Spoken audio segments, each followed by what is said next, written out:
Disney World is going through a few changes. Some for the better, and some are just intriguing, to say the least. How will you need to update your travel, your traditions, and your game plan on your next trip? We got all the answers today here on DFB Guide.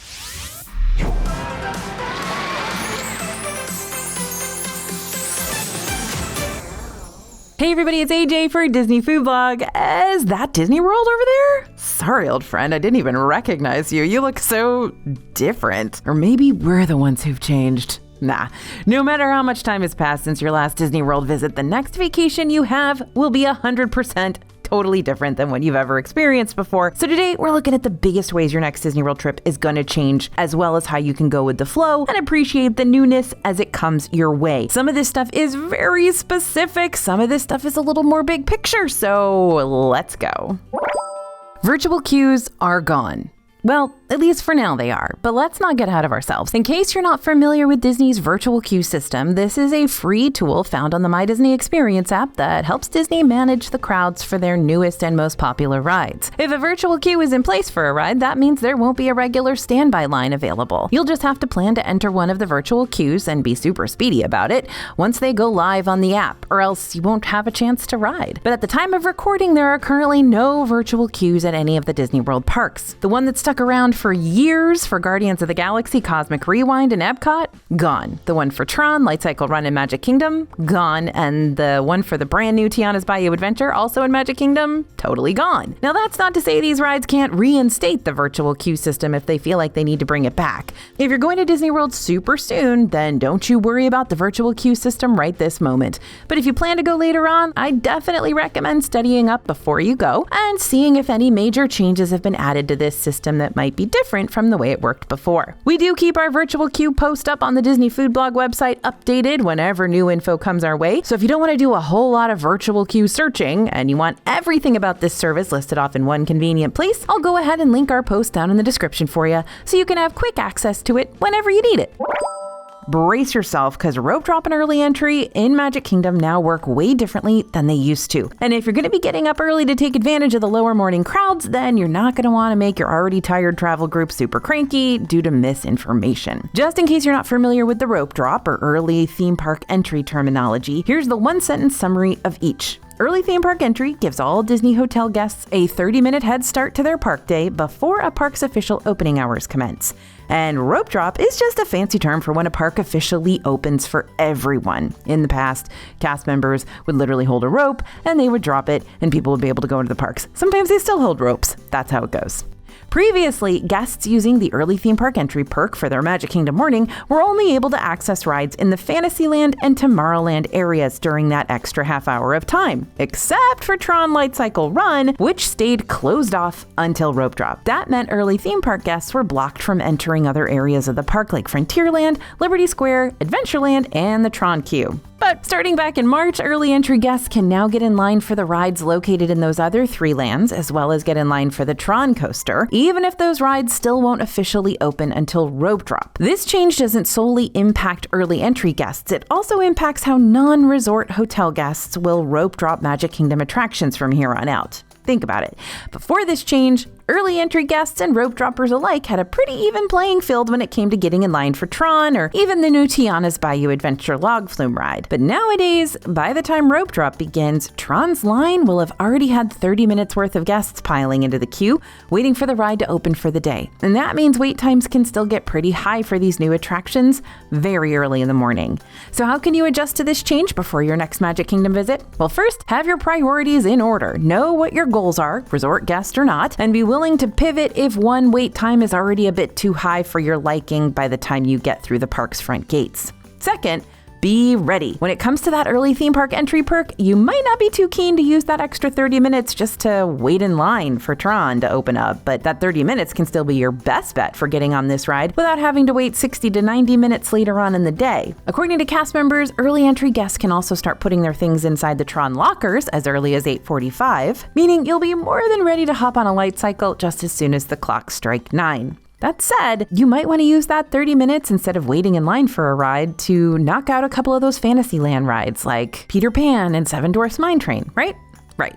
totally up to you, but have your priorities set. And third, don't panic. As a non-resort guest, it's still important to remember that the only rides early entry guests will be able to ride 30 minutes before rope drop are in Fantasyland and Tomorrowland. That hasn't changed. So even though early entry guests can now get in line for other rides, there's still a good chance they'll prioritize the attractions they can get on and ride immediately versus the ones they'll have to wait 30 minutes to board. And that means rope dropping the rides in those other 3 areas might still be your best bet when all is said and done. Just don't be shocked if there's a bit more of a line than you were anticipating. Also, here's another cool early theme park entry change that I hope sticks around after the summer, but we'll just have to wait and see. During Cool Kids Summer, up until September 1st this year, select characters will begin their meet and greets inside the parks during early entry instead of waiting for the park's official opening. While meet and greets do vary, we've already been able to find wandering characters like Rapunzel and Flynn Rider in Fantasyland, Goofy and Max in Hollywood Studios, and lots of other characters too.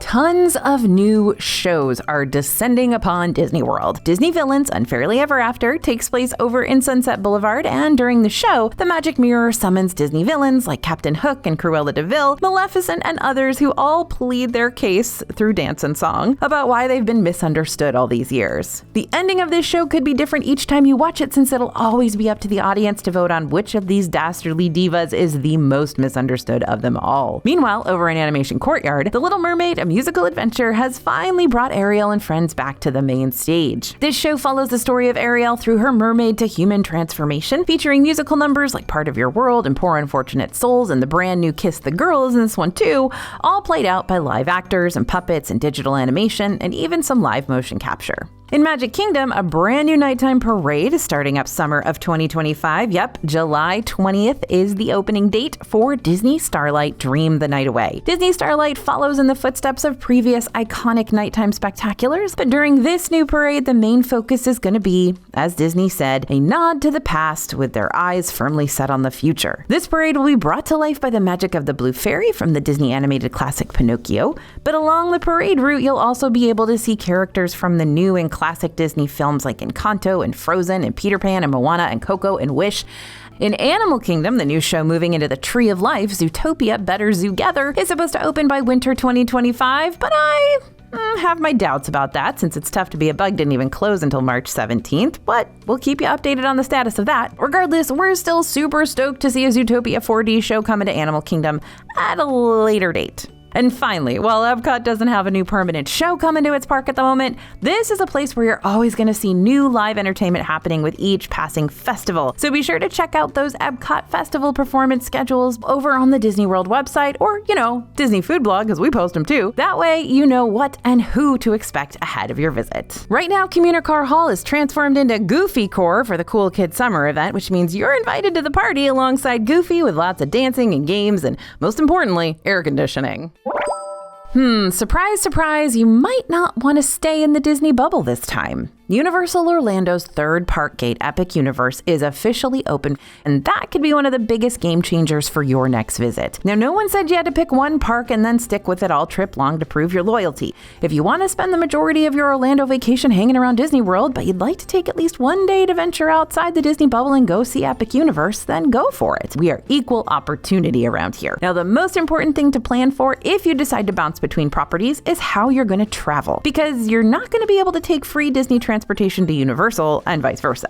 If you've got your own car with you, you should be good to go. Just be mindful of the Orlando traffic and give yourself plenty of time to drive between these properties. But if you're flying into Orlando, you'll want to save some extra money for that extra transportation. That could mean booking a car rental, purchasing a rideshare, or you could take one of the Link City buses that depart from Disney Springs and Universal Orlando Security for just $2, which will be your cheapest option, but not necessarily your most practical choice due to all the transfers you're going to have to make along the way. By the way, we've got quite a few Epic Universe videos releasing this year to help you and your family plan every nook and cranny of your visit before you visit. So stay tuned and be sure to check out our most recent Epic Universe videos when you get the chance, because they're very informative and very neato, and I had so much fun talking about this brand new park. Throughout 2025, those staying at a Disney resort will receive free tickets to the water parks for their group to use on their hotel check-in day. What makes this even better? On May 21st, 2025, Disney World opened up both Disney water parks for the first time since the COVID closures. So now you can choose which water park you want to use your free ticket at. There is a catch though. Unless your Disney resort tells you otherwise, you can only use this free water park perk on your hotel check-in day. That's it, just that day. This means arriving on the Disney scene early is more important than ever if you want to get full use out of your free water park perk. Which brings us back to the point at hand. You might want to consider driving or flying into Orlando before your Disney resort check-in day and then stay at a non-Disney hotel that night, because that way you'll have less distance to worry about traveling on your free water park day.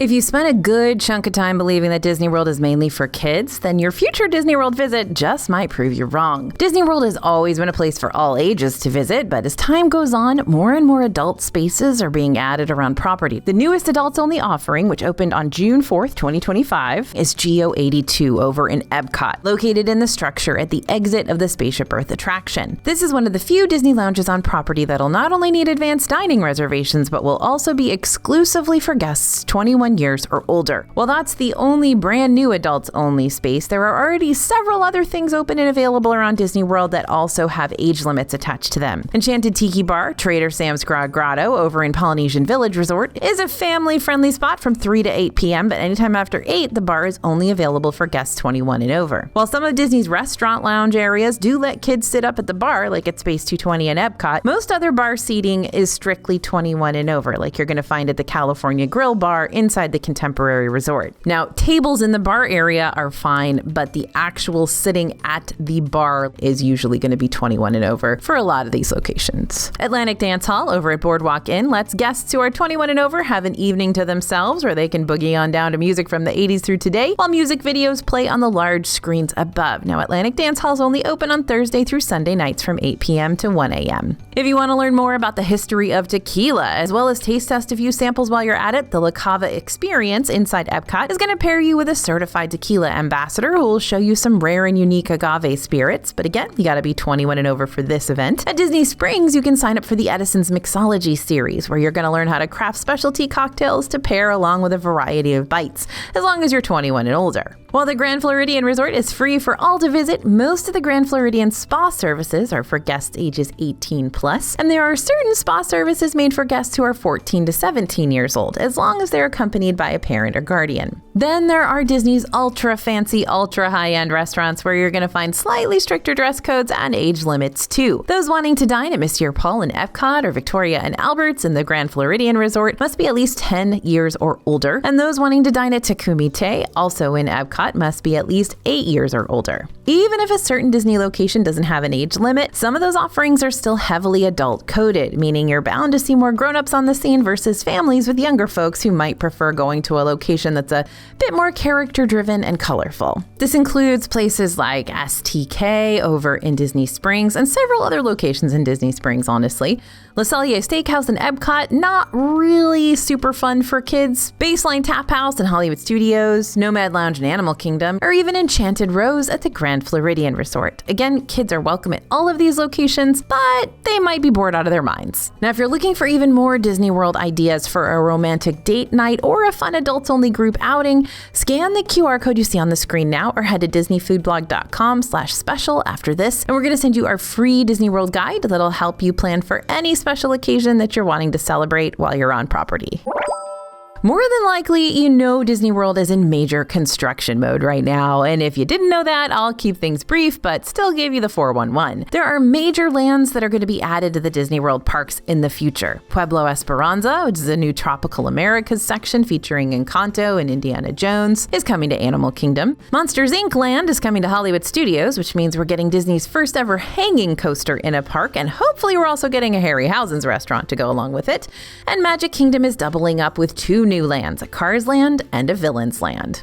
All super exciting stuff, but it's going to take some time. And all this new stuff is going to take away some of the other Disney sections we've come to know and love over the years, like Dinoland USA and Animal Kingdom, Muppets Courtyard in Hollywood Studios, and the Rivers of America and Tom Sawyer's Island in Magic Kingdom. So you can handle this hot mess season in one of two ways. One, set expectations and look on the bright side. While several areas around Disney World are closing, lots more sections are going to remain open. You're still going to have World Showcase, where you can explore 11 different countries in one day. You're still going to have Flight of Passage, so you can ride on the back of your own Banshee across the world of Pandora. You're going to be able to fully immerse yourself in Star Wars Galaxy's Edge, drink space beverages, join the Resistance, and quite possibly get the chance to pilot the Millennium Falcon. And you're still going to be able to walk down the iconic Main Street USA and see Cinderella Castle in all her pink and blue glory. Construction can be disheartening, but it doesn't have to derail your entire vacation. Just make sure you plan ahead and know what to expect when you get into the parks. Do your research and don't get your family's hopes up about an attraction that's already shut down for good. And the second way to deal with construction palooza in Disney World is hold off on the trip for now. Disney World always has some sort of construction going on, so more than likely you're never going to avoid that aspect of the parks completely. But in this particular Disney World season, the go-away green walls will be more present than ever, and you're going to need to decide if you're cool with that, or if you'd rather hold off and experience all the new stuff after it makes its park debuts, probably in the 2027 to 2029 range.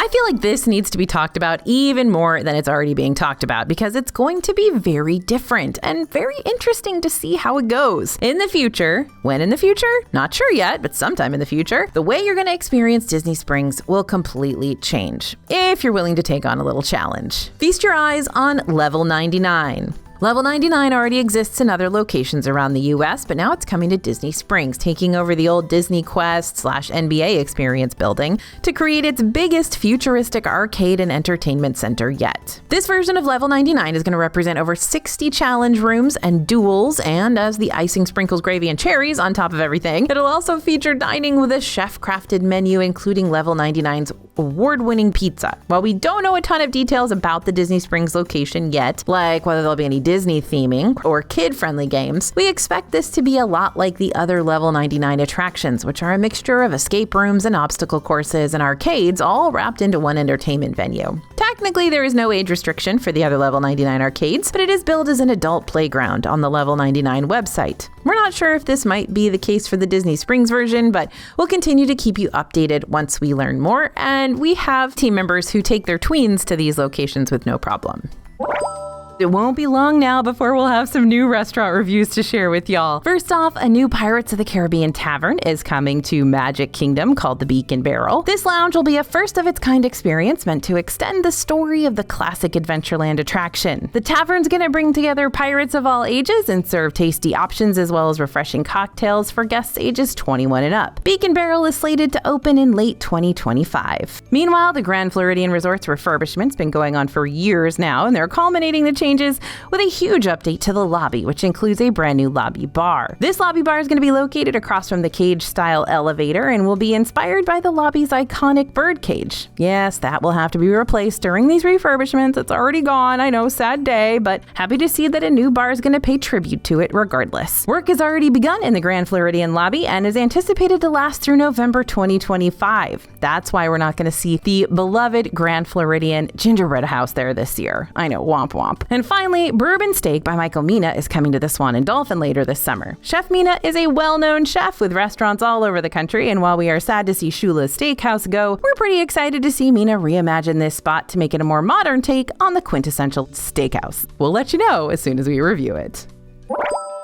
Now, let's say you find yourself in a very, very rare realm where absolutely nothing changes inside Disney World between your previous trip and your upcoming one. Even then, your trip is going to be different. It's absolutely impossible to do everything there is to do in Disney World in one trip or 2 trips or maybe even 5 trips. I've been going to Disney World for basically my whole life, and I admit I still haven't done everything there is to do there, which is why I'm glad we've got a solid team of DFB reporters helping us cover as much ground as possible each and every day. Now, one trip, you might decide rides are your number one priority. The next time, it might be shows. And the next trip, you might want to spend a day or 2 checking out the different offerings around the hotels. It's so easy to not execute the same trip beat by beat as your last Disney visit. Not to mention, the group you travel with is also going to determine how your next Disney World trip plays out. I've been to Disney with my son, my husband, my mom, my fellow DFB team members, and all alone. And whoever I'm with really determines how my trip unfolds. My husband's probably going to want to make reservations for a nice dinner and take it easy, but my mom's going to want to do multiple ride-throughs on Flight of Passage, while I'm just going to want to enjoy my Hush Puppies from Columbia Harbor House and back-to-back rides on People Mover and Magic Kingdom. Because I am the president of the unofficial People Mover fan club, and I cannot let my fellow members down. Meanwhile, my kid's going to put the water parks at the top of his priority list, though when he was younger, it was the re-rides on the Disney buses that he really got excited for. So that's all important stuff to keep in mind too. Even if it's just you and the same family members returning to the parks every year, as all of you get older, your priorities are going to change. When your kids are younger, you might have a trip that's a bit more character focused so they can meet and greet as many of their heroes as possible. But as they age, their interests will age too. So the roller coasters across Disney might be at the top of your must-do list, or you might end up planning more than one shopping day around Disney Springs, or maybe you're headed out to Epic Universe to tackle some of those brand new rides. All this to say, you can never plan one single itinerary for Disney World and then rely on that itinerary forever and ever, because even if Disney doesn't change a whole lot between your first and second trip, your group is going to change. And that's a good thing, because that means new memories in the making. Before any trip that you take to the parks, make sure you gather up your travel group and discuss what everyone's top priorities are this time around. That way, you're not solely relying on old must-dos from past trips when creating your brand new Disney trip.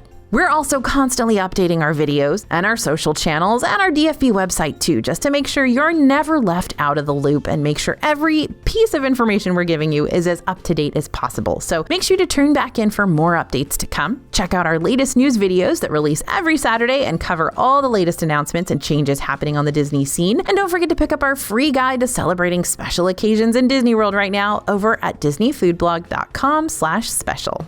Thanks for listening, everyone, and thanks for watching. As always, this is AJ for Disney Food Blog, and we'll see you real soon.